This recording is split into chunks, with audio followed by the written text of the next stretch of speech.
की शुरुआत मेकोंग नदी से होती है जो चीन और थाईलैंड से होकर बहती है और जिसे गोल्डन ट्रायंगल भी कहा जाता है। एक बूढ़ी औरत अपना घरेलू काम कर रही होती है। जब उसे पानी में एक लाश दिखती है वह डर जाती है और लोगों को इकट्ठा करती है।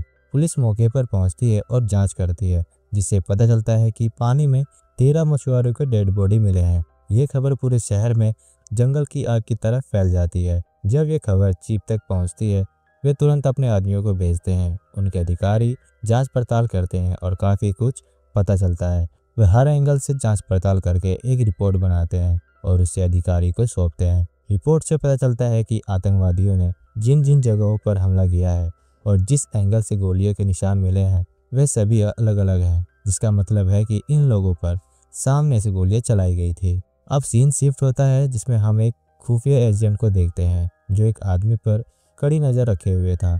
वह उसकी फोटो क्लिक करता है और अपने बॉस को भेजता है, लेकिन इससे पहले कि एजेंट पकड़ पाता कुछ माफिया उसे चारों तरफ से घेरकर जबरदस्ती अपनी गाड़ी में बैठाकर ले जाते हैं। दूसरी तरफ मिस्टर फ्रैंक जो एक अंडरकवर मिलिट्री ऑफिसर है वो देखते हैं कि कुछ माफियों ने उस आदमी को पकड़ लिया है और उसके सामने पुलिस की गाड़ी है।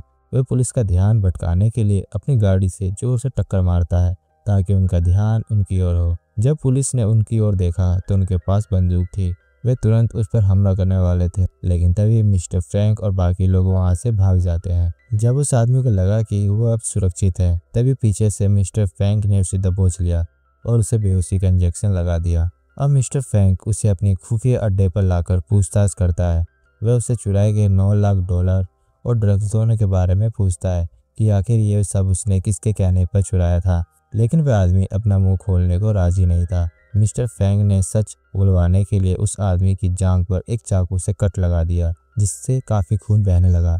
यह देख वह आदमी काफी डर जाता है और सच बोलने के लिए मजबूर हो जाता है। उसने उस आदमी का नाम ऑनमार गैंग का आदमी यंग टोंग बताया और कहा कि उसने उसी के कहने पर वह ड्रग्स और पैसा चुराया था। इधर चीफ ड्रग माफिया ऑनमार के बारे में पूछता है। तब ऑफिसर ने ऑनमार के बारे में बताया कि वह एक ड्रग डीलर है और वह लोगों के साथ मिलकर ड्रग की सप्लाई करता है। वह कमजोर लोगों पर अपनी हुकूमत चलाता है, मासूम बच्चों को बंदूक थमा देता है। वह छोटे कबीलों पर जुल्म करता है और उन्हें भी ड्रग्स का गुलाम बना देता है। चीफ ने कहा कि इस केस में काफ़ी हैवानियत हो चुकी है और हमें यहाँ के लोगों की सुरक्षा के लिए तीनों देश के साथ समझौता करना होगा और यही सही मौका है उनके साथ मीटिंग करने का। जिसका मतलब है कि इस जॉइंट मीटिंग का मकसद अपने देश की सरहदों से आगे निकलकर और मिलकर काम करने का है। हमारा दुश्मन एक है, इसलिए उसे पकड़ने के लिए चीनी ऑफिसरों को तीनों देश से इन्वेस्टिगेट करने का ऑर्डर दें और इस साजिश के पीछे गोल्डन ट्रायंगल के ड्रग माफिया ऑनमार का हाथ है।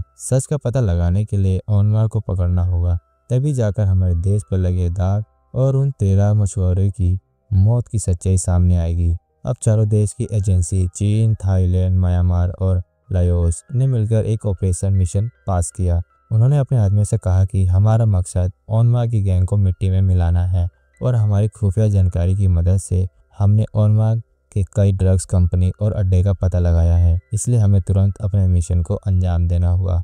अब यहाँ से शुरू होता है ऑनमार की जिंदगी की बर्बादी का रास्ता। ये खुफिया जानकारी जिन अड्डों और ड्रग कंपनियों के बारे में पता चलता है, मिलिट्री फोर्स वहां अटैक करती है और उस जगह को चारों तरफ से घेर लेती है और जो भी इस काम को अंजाम दे रहे थे उन सबको मौत के घाट उतार देती है। सारे ड्रग अब हिरासत में ले लेते हैं। हालांकि अब फॉर्म इस घटना के बारे में ऑनमार्क से कहता है कि मिलिट्री फोर्स ने हमारे अड्डे और ड्रग्स दोनों को बर्बाद कर दिया है और चारों तरफ वह तुम्हें ढूंढ रही है। तुम तुरंत इस शहर से कुछ दिनों के लिए बाहर चले जाओ। ये बात सुनते ही ऑनमार्क काफी गुस्से में आता है और अपनी आदमी से कहता है कि मैं इस शहर का शेर हूँ, मुझे इस शहर से कोई बाहर नहीं निकाल सकता। इस शहर से बाहर जाएंगे तो वो चीनी लोग। अब सीन शिफ्ट होता है, हम वापसी उसी अंडरकवर मिलिट्री मैन को देखते हैं जिसे हमने मूवी की शुरुआत में देखा था। अब यहाँ पर मिस्टर फ्रैंक की मुलाकात चीनी गाँव गैंग मिलिट्री मैन से होती है। मिस्टर फ्रैंक गाँव गैंग से कहता है कि यहाँ पर अफीम की खेती होती है। ड्रग डीलर यहाँ लोगों से जबरदस्ती अफीम की खेती करवाते हैं और जो नहीं करते उन लोगों को अपाहिज बना देते हैं। अब यह लोग मजबूर होकर अफीम की खेती करते हैं। अब काऊ गैंग मिस्टर फ्रैंक के साथ उसके घर पर जाते हैं तो उसे वहां पर कुछ माफिया की पोस्टर लगी हुई दिखती है। मिस्टर फ्रैंक गाऊ गैंग से कहते हैं कि ये वह लोग हैं जो यहाँ पर कारोबार चलाते हैं। ऑनमार्क कभी भी काम करने के लिए सामने नहीं आता। वह इन लोगों के जरिए अंडरकवर होकर अपने काम को अंजाम देता है और यह सारे ऑनमार्क के लिए काम करते हैं और उसके लिए अपनी जान की बाजी भी लगा देते हैं। और हमें ऑनमार्क तक पहुंचना होगा तो सबसे पहले इन लोगों को पकड़ना होगा, तब जाकर हम ऑनमार्क को पकड़ पाएंगे। लेकिन मिस्टर फैंग ने पहले से ही अपना प्लान बना रखा था कि ऑनमार्क तक कैसे पहुंच सकते हैं। उसने गाओगंग से कहा कि उसने अपने एक आदमी को खुफिया एजेंट बनाकर उनके बीच भेज दिया है और अब हम एक ऐसे आदमी को पकड़ने वाले हैं जो ऑनमार्क का पर्दाफाश कर सकता है और वो फिलहाल अभी उसी के हिरासत में है। हमें सबसे पहले उस आदमी को वहां से छुड़वाना होगा और इस प्लान को करने के लिए हम लोगों के पास सिर्फ 15 मिनट है और इस मिशन को हमें खुफिया तरीके से करना होगा क्योंकि यहाँ पर कानून बनाए रखना लगभग नामुमकिन है। यहाँ पर सभी लोग ऑनमार्क से मिले हुए हैं। अब मिस्टर फैंग और गाओगंग ने मिलकर अपनी एक बड़ी टीम बनाई और उस टीम को इस प्लान के बारे में अच्छे से समझा दिया और यही वह मौका है जो उसी के जरिए वह अंदर घुस सकते हैं और उन्हें इस मिशन को सिर्फ 15 मिनट के अंदर अंजाम देना होगा। इधर बाहर गाओगंग की पूरी टीम तैनात थी ताकि कोई भी प्रॉब्लम हो तो वो बैकअप दे सके। अब गाओगंग मौका देकर उनके बीच घुस जाता है और उस जगह की ओर दौड़ता है जहां पर उस आदमी को छुपा रखा था। लेकिन गाओगंग जब उस जगह पर पहुंचता है तो देखता है कि वहां पर वो आदमी नहीं है। वो तुरंत अपनी खुफिया एजेंट के पास कॉल करके पूछता है, लेकिन उसको भी उस आदमी के बारे में नहीं पता था। तब गाओगंग ने अपने डॉगी बिग्गो की हेल्प लेता है क्योंकि वह कुछ भी सूंघकर किसी भी चीज का पता लगा सकता है। अब गाओगंग बिग्गो को उस आदमी के खून को सूंघवाता है और वह उसे उस तक पहुंचने में मदद देता है। अब गाओगंग अपनी टीम के लोगों से कहता है कि टारगेट की जान खतरे में है, तुम्हें तुरंत सिग्नल जैम करना होगा।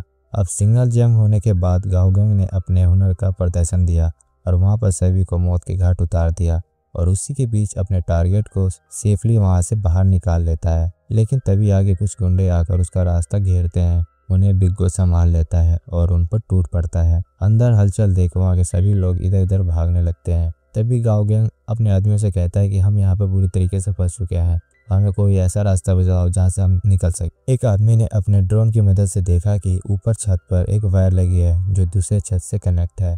वह गाओगंग से कहता है कि वहां से तुरंत ऊपर की ओर जाकर उस छत से पर निकल जाए। इधर पूजा के आदमी इन लोगों पर आग की तरह टूट पड़े थे, चारों तरफ से लोगों को घेर चुके थे और उनकी जान के प्यासे थे। जैसे ही मामला बढ़ते जा रहा था तभी गाओगंग की बैकअप टीम पीछे से आकर सभी को गोलियों से छल्ली कर देती है। इधर मिस्टर फैंग अपने दोस्त के साथ अंदर ही फंस चुके थे। उन लोगों के बीच अपनी जान बचाकर तुरंत वे दोनों वहां से बाहर की ओर निकल। इधर पूजा के लोग गाओगंग पर कुल्हाड़ी से अटैक करते हैं, लेकिन तब तक गाओगंग की टीम कार से पहुंचकर उन दोनों की जान बचाती है और वह तीनों तुरंत कार में बैठकर निकल जाते हैं। वह आदमी इन लोगों से पूछता है कि तुम लोग आखिर कौन हो, तुम लोग मुझे क्यों बचाना चाहते हो। लेकिन तभी पीछे से ऑनमार्क का आदमी उनका पीछा करता है और अपनी मिसाइल लॉन्चर से उस पर पीछे से अटैक करता है। वह मिसाइल गाओगंग की गाड़ी में लगती है और वह गाड़ी एकदम ब्लास्ट हो जाती है। अब इन दोनों में काफ़ी चोट लगी थी, लेकिन इसी के बीच गाओगंग का टारगेट घायल हो चुका था और घायल होने की वजह से उसकी जान जा चुकी थी। गाओगंग को काफ़ी गुस्सा आता है कि उसने किस तरह से खतरनाक लोगों के बीच से इस टारगेट को सेफली बाहर निकाला था और अब वो भी हाथ से गया। अब मिस्टर फैंग गाओगंग पर थोड़ा सा गुस्सा निकालता है क्योंकि उसका आदमी जो खुफिया एजेंट था उसके बारे में पता चल गया और ऑनमार्क के लोग उसे ढूंढ रहे हैं। मिस्टर फैंग गाओगंग से कहता है कि यह गोल्डन ट्रायंगल है, यहाँ पर ऑनमार्क के लोग चारों तरफ, जिससे बचना मुश्किल है। अब गाओगंग ने अपनी बात रखी कि उसके पास सिर्फ एक ही मौका था उस टारगेट को बचाने के लिए और वह आसानी से उसे छोड़ भी नहीं सकता था, इसलिए जो भी हुआ वह बस टारगेट को बचाने के लिए ही था क्योंकि वह आदमी हमारे काम का था। अब रात होती है तो टीम के सभी लोग बैठकर एक साथ डिनर करते हैं और एक दूसरे को इंट्रोडक्शन करते हैं। इसी के साथ हंसी मजाक भी चलता है। तब गाओगंग ने कहा कि यह बिग्गो है, मेरा खास दोस्त, हर मुसीबत में मेरा साथ रहता है और यह सच ही है। दोस्तों इंसानों से ज़्यादा ईमानदार और भरोसेमंद जानवर होते हैं। अब कहानी शिफ्ट होती है अगली सुबह, जहाँ पर हम मिस्टर फैंग, गाओगंग और चीफ को देखते हैं। चीफ इसे कहता है कि गोल्डन ट्रायंगल में ऐसे दो लोग हैं जो ऑनमार्क का दलाली में साथ देते हैं। इसका नाम है मिस्टर जार, और अगर ऑनमार्क के करीब जाना है तो सबसे पहले हमें गोल्डन ट्रायंगल के जार के साथ डील करनी होगी और इसके लिए मेरे पास बहुत अच्छा प्लान है जिसको कानो कान किसी को खबर भी नहीं होगी और हम ऑनमार्क तक पहुंच भी सकते हैं। अब यहाँ से शुरू होता है चीफ का प्लान। अब प्लान यह था कि मिस्टर फैंग एक कैसीनो में एक आदमी से मिलता है जो उसका एक अच्छा दोस्त था। मिस्टर जार इसे के करीब ले जा सकता है। अब गाओ गैंग की पूरी टीम उसके सामने इस तरीके से पेश करती है कि गाओ गैंग एक बहुत बड़ा अमीर आदमी है और उसके पास बहुत दौलत है, वह दौलत से कुछ भी खरीद सकता है। अब यहाँ पर मिस्टर फैंग उस आदमी की मुलाकात गाओ गैंग से करवाता है। उसे यकीन भी होने लगा था कि यह आदमी बहुत अमीर है और हो ना हो यह हमारा माल जरूर खरीद लेगा। वह मिस्टर फैंग से कहता है कि वह अपने बॉस गाओ गैंग से एक मीटिंग करवाए ताकि हम एक बड़ी डील के बारे में बात कर सके और ढेर सारा पैसा कमा सके। लेकिन यह सब तो इनका एक प्लान का हिस्सा था मिस्टर जार तक पहुंचने के लिए। अब मिस्टर फैंग ने उसकी बात मानी और उसको कहा कि तुम एक दिन बहुत बड़े आदमी बनोगे, और वह आदमी खुश हो जाता है। अब वह आदमी मिस्टर जार से मिलता है। अब हम मिस्टर जार की बात करें तो दोस्तों आप लोग तो देखते ही पहचान गए होंगे कि ये हमारे इंडियन कोरियोग्राफर और डायरेक्टर है और ये बहुत से लोगों के फेवरेट हैं। वापस हम अपने प्रेजेंट टाइम में आते हैं। मिस्टर जार उस आदमी से कहते हैं कि तुम सबसे पहले उस आदमी का बैकग्राउंड निकाल कर लाओ कि क्या वह सच में एक अमीर आदमी है या सिर्फ कोई और, क्योंकि अगर कुछ भी उल्टा सीधा हुआ तो हमारे बॉस ऑन मार्क में नहीं छोड़ेंगे। लेकिन उस आदमी ने यकीन दिलाया मिस्टर जार को और मिस्टर जार ने अपने आदमी से कहकर एक चीनी आदमी को बुलवाया जो वहाँ की चीनी भाषा में उस आदमी से बात कर सके। इसने 40 शहरों में 40 लोगों के साथ बहुत बड़ी बड़ी डील की है और ये डील उसके लिए कोई बड़ी डील नहीं है। मिस्टर जार उसकी बातों पर यकीन करते हैं और उसे एक मौका देते हैं। कहानी शिफ्ट होती है जहाँ पर गाओ गैंग की मुलाकात उस चीनी आदमी से होती। वह उसे एक ऑफर देता है कि वह साल में 1.5 टन ड्रग्स सप्लाई करेगा। अब यहाँ पर ऑफर सुनकर चीनी आदमी कहता है तुमने मुझे छोटा आदमी समझ रखा है क्या? तुम अभी मुझे जानते नहीं हो। ये तो मेरे लिए सबसे छोटी डील है। तुम्हारे लिए सबसे बड़ी डील क्या है? तुम वो बताओ। मुझे तो लगा कि तुम सबसे बड़ी डील लेकर आओगे। मुझे कम से कम साल में 6 से 7 टन ड्रग्स की सप्लाई करोगे और तुम वह अकेले आदमी नहीं हो जिससे कमीशन तुम्हें मिलेगा। अगर तुम्हें सबसे बड़ी डील करनी है तो अब तुम अपने बॉस के साथ लेकर आओ। अब मैं उसी के साथ बात करूंगा। बस इतना कहकर गाओ गैंग वहाँ से उठकर जा ही रहा होता है कि तभी वह चीनी आदमी उसे रोकता है और कहता है ठीक है, मैं अपने बॉस से बात करूंगा और अगली मुलाकात उनके साथ होगी। गाओ गैंग उसकी बात मान लेता है और कहता है ठीक है, मेरे पास सिर्फ 2 दिन है। अगर तुम 2 दिन में अपने बॉस के साथ मीटिंग कर दोगे तो ये डील पक्की।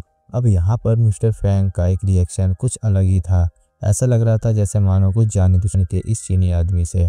अब चीफ मिस्टर फैंग से कहते हैं कि हम लोगों को नहीं पता था कि तुम्हारी मुलाकात उस चीनी आदमी से हो जाएगी जो तुम्हारा जानी दुश्मन है। हो सके तो तुम इस केस से दूर हो जाओ और जब ये केस सॉल्व हो जाएगा तब उसे देख लेंगे, लेकिन फिलहाल के लिए अभी तुम इस केस से दूर रहो। मिस्टर फैंग चीफ की बात मारकर वहां से चला जाता है। अब सीन फ्लैशबैक में जाता है जहां पर चीनी आदमी ने मिस्टर फैंग की गर्लफ्रेंड के साथ मिसबिहेव किया था और उसे ड्रग्स की लत लगवाई। इसकी खबर मिस्टर फैंग को नहीं थी, लेकिन एक दिन इस आदमी के करतूतों के बारे में मिस्टर फैंग को पता चल गया और वह उसकी जान का दुश्मन बन बैठा। और एक दिन इन दोनों के बीच मुलाकात हुई और इस मुलाकात के बीच इन दोनों में फाइट हुई। फाइट के दौरान मिस्टर फैंग की गर्लफ्रेंड ने अपने आप को गोली मार ली, जिसका सदमा मिस्टर फैंग को बहुत बुरा लगा। इधर सीन शिफ्ट होता है। हम बच्चे ड्रग्स के हालत में एक दूसरे के साथ जिंदगी और मौत का खेल खेलते हैं। इधर मिस्टर जार ऑनमार्क से कॉल पर बात कर रहा होता है और उसे कहता है कि हमें एक बहुत बड़ा डीलर मिला है और वह हमारा साल में 6 टन ड्रग्स की मांग कर रहा है। ऑनमार्क कहता है कि सबसे पहले उसके बैकग्राउंड का पता करो, उसके बाद मुझे बताओ कहीं खाली पॉकेट वह मेरा टाइम खराब ना करे, और अगर वह आदमी की फार्म का होगा तो मैं तुम्हें जितना कहोगे उतना माल भेज दूंगा। इधर मिस्टर फैंग को कॉल आता है कि मिस्टर जार इस डील के लिए मान चुका है। अब यहाँ से शुरू होती है ऑनमार्क की जिंदगी का सौदा।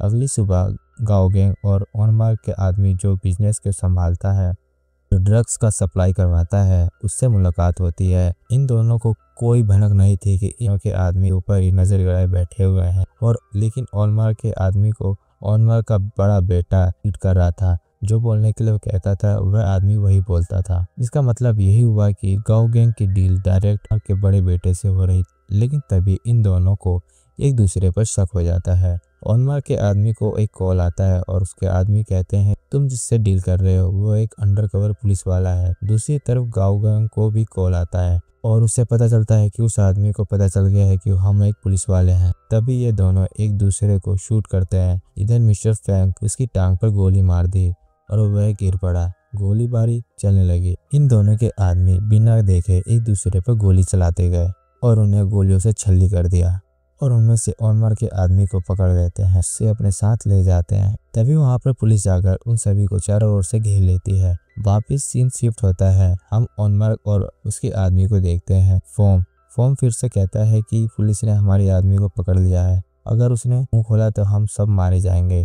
हमें तुरंत इस जगह को छोड़कर दूसरी जगह चले जाना चाहिए।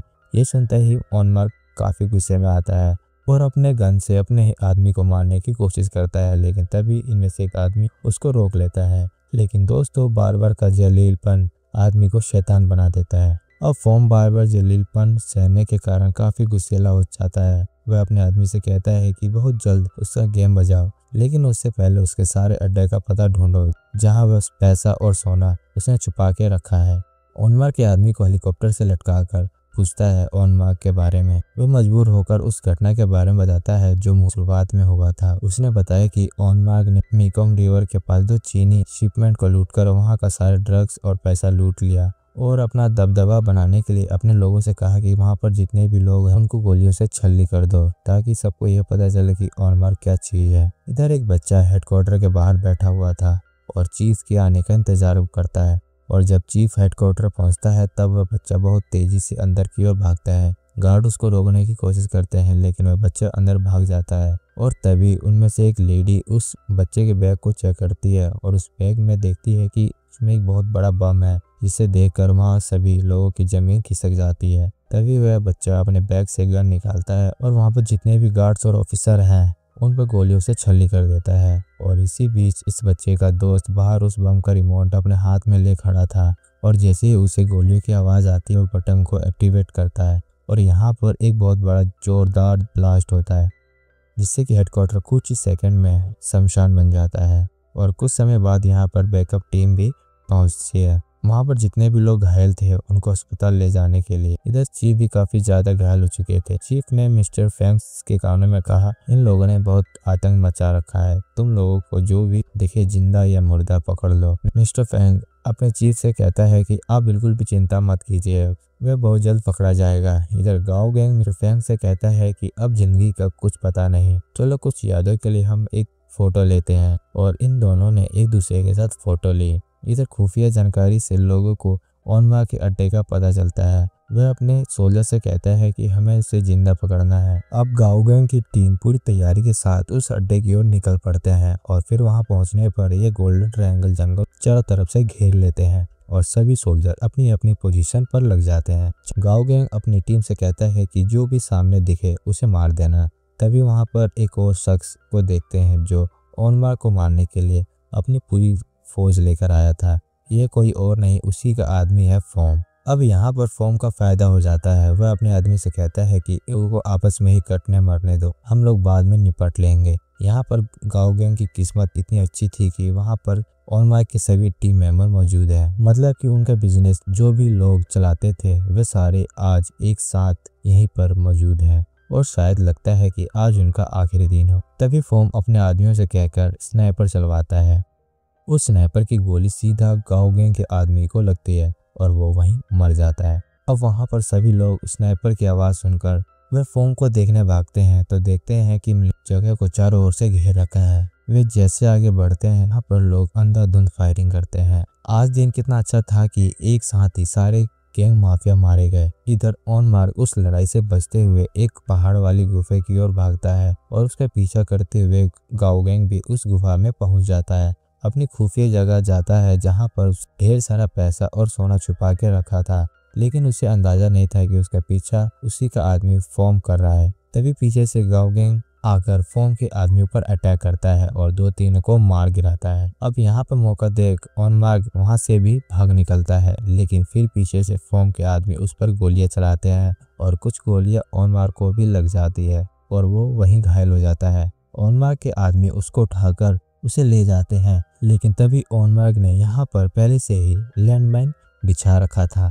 तभी उसके आदमी के पैर से एक तार खिंच जाता है और उसके वहीं चित्रे चित्रे हो जाते हैं। ये देख गाओगेंग डॉग बिग्गो को बुलाता है और यहाँ पर उसकी सारी उम्मीद बिग्गो से है। वो उसे कहता है कि आज बिग्गो का वफादारी का दिन है कि वह अपने मालिक के लिए जान देता है कि नहीं। बिग्गो गाओगेंग के कहने पर उस लैंडमाइन की जगह को तेजी से भागता है और एक एक करके जितने भी पीछे थे उस सबको एक्टिव कर देता है और सारे ब्लास्ट हो जाते हैं। इधर फॉर्म पीछे से गाओगेंग पर अटैक करता है और इसी बीच बिग्गो भी घायल हो जाता है। ये देख गाओगेंग को काफी दुख होता है और उस पर पागलपन यानी कि भूत सवार हो जाता है। वह अंधाधुंध लोगों पर गोलियां चलाता है और इससे लोग मार जाते हैं। इधर ओनमार गोली लगने की वजह से बेहोश पड़ा था। गाओगेंग उसे उठाकर एक बोट में रखता है, लेकिन तभी वहां पर फॉर्म के आदमी आकर उस पर गोलियों की बरसात करते हैं। वह उनसे बचते हुए वहां से निकल पड़ता है। इधर हेलीकॉप्टर द्वारा गाओगेंग को बैकअप दे रहे थे, लेकिन